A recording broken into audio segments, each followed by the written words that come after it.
bulotong. May bulotong. Yan. May bulotong kasi kaya ginagrind. May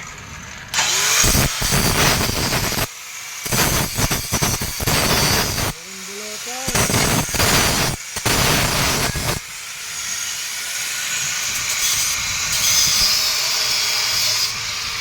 Yan. Mga bossing. Pag ang chassis naputol, may welding, ganyan mangyayari.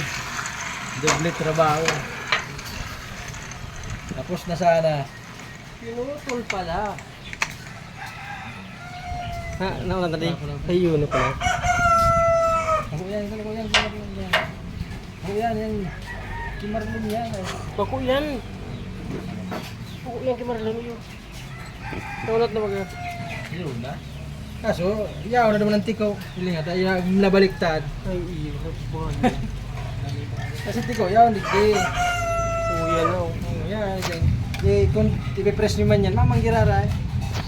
Mamanggirara ka tanosan. Ang mangyari ka eh, ibabalik talaga yan. Papayayaw. Hindi. Why cutting? Why? Explain. Why cutting?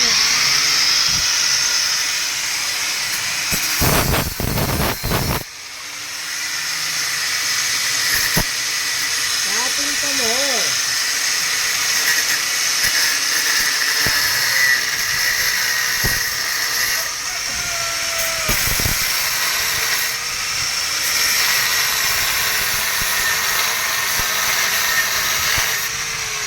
Iwasan nyo ang nagpaputol ng chassis na doble ang trabaho ng maalay.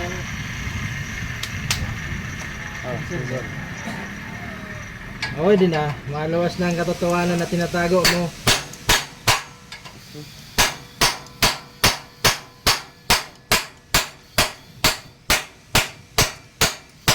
Ayan na. Lalabas na siya. Ano, gailing ko buhay ko rin. Gailing mo ko, tapos na sabi na ako nagtatrabaho. Ito ka ngayon boss, taldal, di ka magtatrabaho. Uy, yan na. Pero pinig. Labot na ba ganyan? Labot na, dahil mo.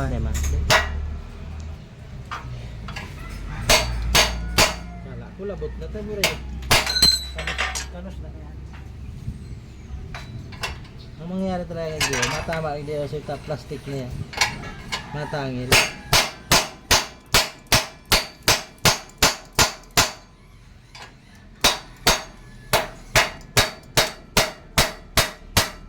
Ay, yung pinutol ko. Ano? Oh, yan na. Oh, yan na. Hilingan na. At pinutol na. Oh.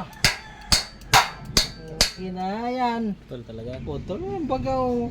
Kinatbagan ninda. Wini-wielding. Tapos kung di ka napapadot, tapalan na lang yan. Yan mga bossing. Pwede mo alin dito. Yan mga bossing, ang chassis na pinuputol, ganyan mangyayari sa chassis nyo. Masisira na ng tuluyan. Okay na sana eh. Kapal pa ito.